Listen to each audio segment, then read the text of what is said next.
6:21. Don Mauricio Collazos. Tema judicial grandote hoy. Tema judicial muy grande en el panorama de los tribunales, Juan. ¿Qué va a pasar hoy? Pues finalmente ha llegado el día. El Tribunal Superior de Bogotá leerá hoy a partir de las 8 de la mañana en audiencia virtual la sentencia de apelación de la condena impuesta en contra del expresidente Álvaro Uribe Vélez, que en primera instancia, recuerden ustedes, fue emitida por la juez Sandra Heredia de 12 años de prisión domiciliaria contra el exmandatario por los delitos de soborno en actuación penal y fraude procesal, y lo absolvió del delito de soborno simple. Este fallo podría ser tumbado, tumbando la sentencia de primera instancia. El otro escenario, confirmando la condena. O en un fallo parcial en el que, por ejemplo, se le absuelva por un delito, se le ratifique la condena por otro y con ello se le reduzca el monto de la pena. Así lo explicó el exfiscal general Guillermo Mendoza Diago. O se absuelve y se revoca consecuentemente la sentencia de primera instancia, o se confirma esa sentencia, pero obviamente la pena sí puede ser modificada. Lo que no puede ser es aumentada, porque entiendo que los únicos apelantes son lo que la Procuraduría haya decidido en ese sentido, es decir, interponer un recurso y bueno, es la defensa del doctor Uribe. Otro elemento clave, Juan y oyentes, es que se espera que el Tribunal Superior de Bogotá confirme que el expresidente Uribe podrá seguir en libertad hasta tanto no quede en firme la eventual sentencia. Así lo indicó el exdirector del Sistema Penal Acusatorio de la Fiscalía, Camilo Burmano.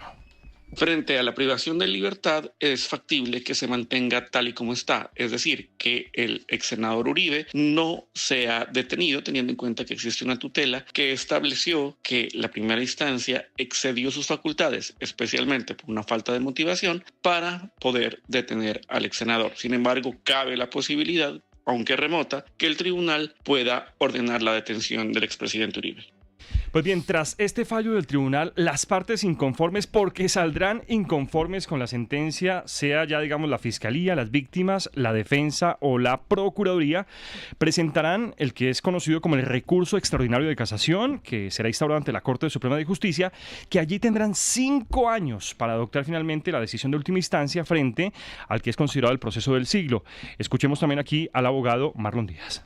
Ese trámite son 5 días para interponer el recurso, 30 para sustentarlo. Se envía a la Corte Suprema de Justicia, se reparte a alguno de los magistrados y ese magistrado definirá si admite la sentencia, caso en el cual señala una fecha de sustentación y luego de esa sustentación la fecha de la decisión. Para ese trámite también es importante recordarlo y refrescárselo a toda la audiencia. Desde que se aprobó la semana anterior la sentencia de segunda instancia, se suspendió el término de prescripción de la acción penal y estamos ante un escenario de por lo menos 5 años adicionales. En primera instancia, recordemos que la protagonista fue una mujer, la juez 44 de conocimiento de Bogotá, Sandra Heredia. En este caso, este fallo de segunda instancia fue adoptado por la Sala Penal, la número 19, así aparece en los tribunales, y es integrada por quienes, por el ponente de esta decisión, Manuel Antonio Merchán Gutiérrez, y las otras 2 magistradas, Alexandra Osa Sánchez y María Leonor Oviedo Pinto. ¿Pronóstico? Ay, pronóstico reservado, pero... Yo le doy el mío. Yo creo que lo van a absolver. ¿Usted cree que lo van a absolver? Sí, yo creo que lo van a absolver 2-1. Lo que pasa es que todo esto es muy delicado y esto es, digamos, van llegando 50.000 versiones. Lo que hay que decir es que sí han sido ellos bastante cerrados al tema. Y parte de que esto no sea filtrado es que no se lo han mandado a los abogados, ¿no? Hay que decirlo. A diferencia de lo que sucedió en el caso de la jueza Andrea. Exactamente. Y hay unos precedentes importantes, y es que 2 tribunales antes regañaron a la jueza Heredia por lo menos con la medida de aseguramiento. El propio Tribunal Superior de Bogotá, que dijo que no había lugar a ella, y luego el Sala de Casación de la Corte Suprema. Pero yo creo que hoy habrá sorpresas y yo creo que el presidente Uribe va a ser absuelto 2-1. El voto del señor Merchán, que tiene la ponencia, y apoyado por la doctora Oviedo. Manuel Antonio Merchán, que el contexto es importante porque él en su momento avaló pruebas clave que fueron el primer debate en el marco de este proceso y fueron las grabaciones, los relojes espía, y por eso de allí se planteaba que iba a ser ratificada.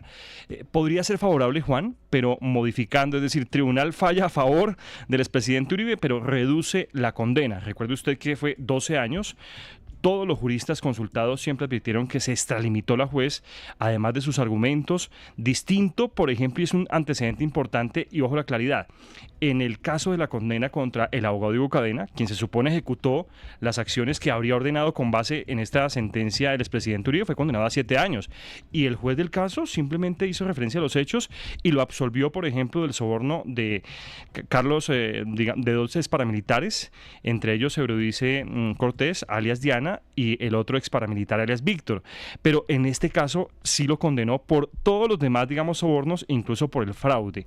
De allí de pronto, pero es importante dejarlo en claro, aunque se haya presentado una condena en el caso de Diego Cadena, nos insisten, unas cosas son las pruebas que se presentaron en juicio contra Diego Cadena, por eso no se pueden comparar, y otras son las del expresidente. Exacto. Así haya sido el mismo proceso, los mismos testigos, esa claridad es muy importante. ¿Será que yo estoy pensando con el deseo más bien? Esos son temas distintos. Sí. Santiago mencionaba algo que es importante.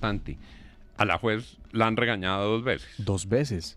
Y ¿Cuáles fueron esas 2 veces? Cuando la defensa del expresidente pidió que no se concretara la pena domiciliaria que le había establecido inmediatamente, falló en primera instancia la jueza Sandra Heredia, el Tribunal Superior de Bogotá le dio la razón a la defensa, luego la defensa de las víctimas apeló y eso terminó en la Sala de Casación de la Corte Suprema de Justicia y ordenaron la libertad del expresidente hasta que se defina la segunda instancia. Y recuerde que nosotros aquí contamos que ella hizo algo que fue por lo menos desleal en las audiencias, y es que no expuso que ella había demandado un decreto del expresidente Álvaro Uribe por un asunto salarial que la vinculaba directamente, y algunos juristas que consultamos consideraban que eso podría considerarse un conflicto de intereses, no una razón para la nulidad del juicio, pero sí un conflicto de intereses.